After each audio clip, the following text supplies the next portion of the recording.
Anda telah mengunduh podcast yang dipaparkan oleh Pendeta Dr. Erastus Sabdono ini dari truth.id/voice. Selamat mendengarkan podcast ini. Shalom saudaraku, kebenaran hari ini berjudul Dosa yang Tidak Terampuni.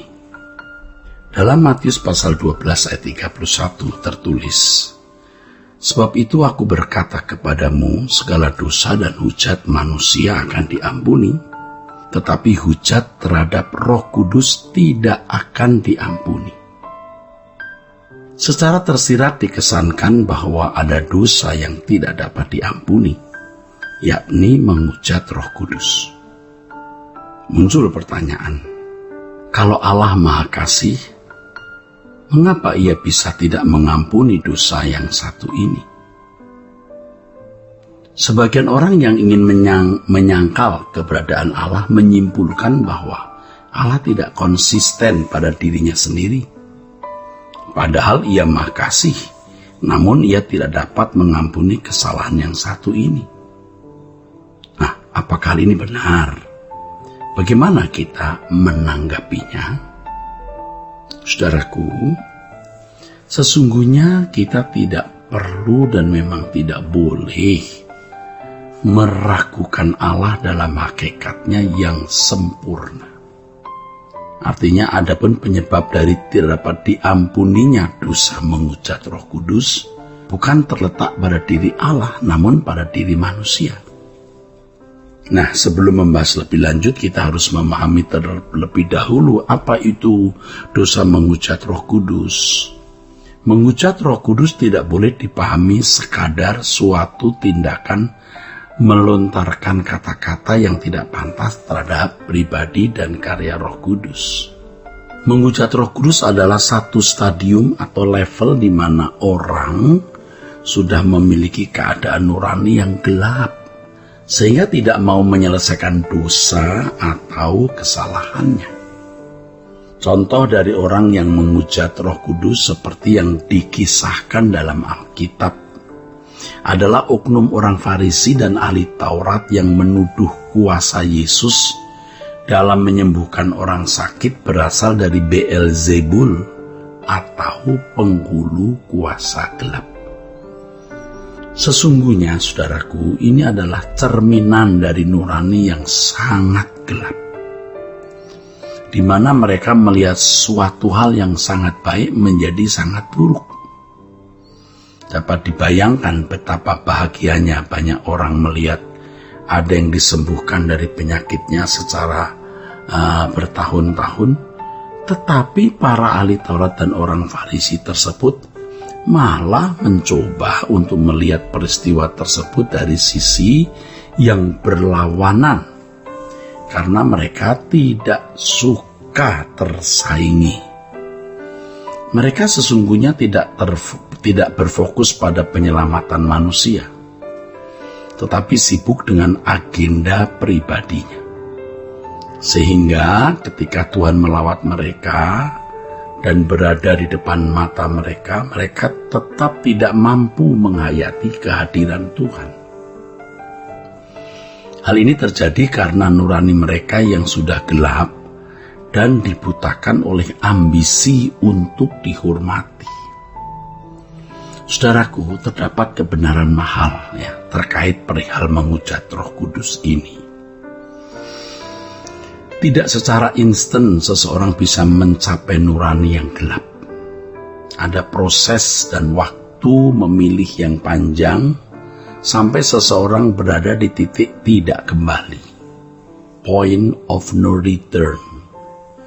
Seseorang yang hatinya sudah sampai tahap mengeras dan tidak bisa lagi diubahkan pasti terbiasa untuk menunda pertobatan. Ia tahu apa yang benar dan salah, tetapi tidak memilih untuk melakukan yang benar. Ia berpikir, ya kali ini saja, untuk membiarkan dirinya masuk dalam kesalahan.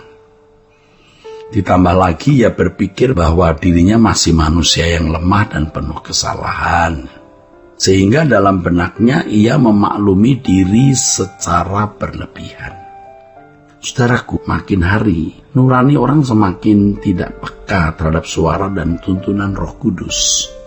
Sampai pada titik ia tidak dapat lagi mengikuti tuntunan Roh Kudus yang menghendaki pertobatan. Oleh sebab itu, saudara, hendaknya kita tidak menunda pertobatan hanya karena kita ingin menikmati kesenangan tertentu. Kesempatan untuk bertobat bisa jadi tidak datang lagi, tidak datang kembali atau tidak ada lagi jika kita menyia-nyiakan kesempatan untuk bertobat. Saudaraku, orang yang menunda pertobatan adalah orang yang berpotensi untuk menolak keselamatan dalam Tuhan Yesus Kristus. Menunda pertobatan sama dengan tidak menghargai pengampunan Allah. Pengampunan Allah diberikan dengan tujuan untuk mengubah manusia menjadi serupa dengan anak tunggalnya. Ketika seseorang ingin diampuni, namun tetap hidup dalam dosa, hal ini menunjukkan bahwa ia tidak memenuhi maksud diberikannya pengampunan tersebut. Orang-orang seperti inilah yang disebut sebagai kelompok yang menganggap najis darah perjanjian, dan mereka menghina roh kasih karunia, seperti yang dikatakan dalam Ibrani pasal 10 ayat 29. Saudaraku, orang percaya yang telah ditebus oleh darah Yesus harus sungguh-sungguh memperkarakan dirinya setiap hari ketika menemui ketidaktepatan di dalam dirinya. Jadi ketika kita menemui ketidaktepatan dalam diri kita, ya kita harus mengenali itu. Kita harus peka mengenalinya itu dan segera bertobat kepada Tuhan. Bertobat bukan hanya meminta ampun atas kesalahan yang telah kita lakukan, saudara. Bertobat di sini berarti merubah atau mengubah cara berpikir. Mengubah cara berpikir terhadap hal tertentu atau hal tersebut dan melakukan hal yang seharusnya. Jadi bukan hanya meminta ampun atas kesalahan yang kita lakukan, tapi mengubah cara berpikir. Jangan sampai kita menyia-nyiakan pengorbanan Allah yang begitu besar di dalam Kristus, sehingga tergiring pada stadium menghujat Roh Kudus. Kesalahan yang terus dibiarkan berlarut-larut akan mengkondisi seseorang itu menghujat Roh Kudus, saudara. Satu-satunya cara untuk menghindari dosa ini yaitu menghujat Roh Kudus. Saudaraku, kita harus hidup dalam hormat terhadap Tuhan, hormat takut terhadap Tuhan dan mengasihi Dia. Jangan menunda pertobatan selagi ada kesempatan, sebab kita tidak tahu bila mana kesempatan itu berakhir.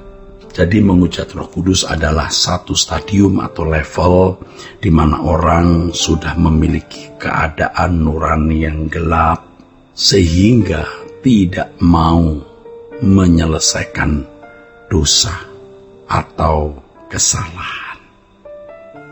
Nah, saudaraku, inilah kebenaran hari ini. Kiranya kebenaran hari ini memberkati saudara-saudara sekalian. Sola Gracia.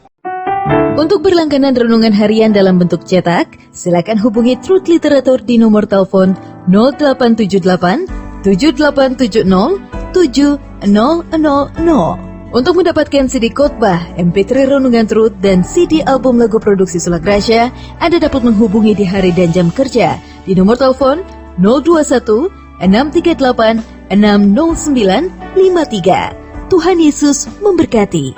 Sola Gracia.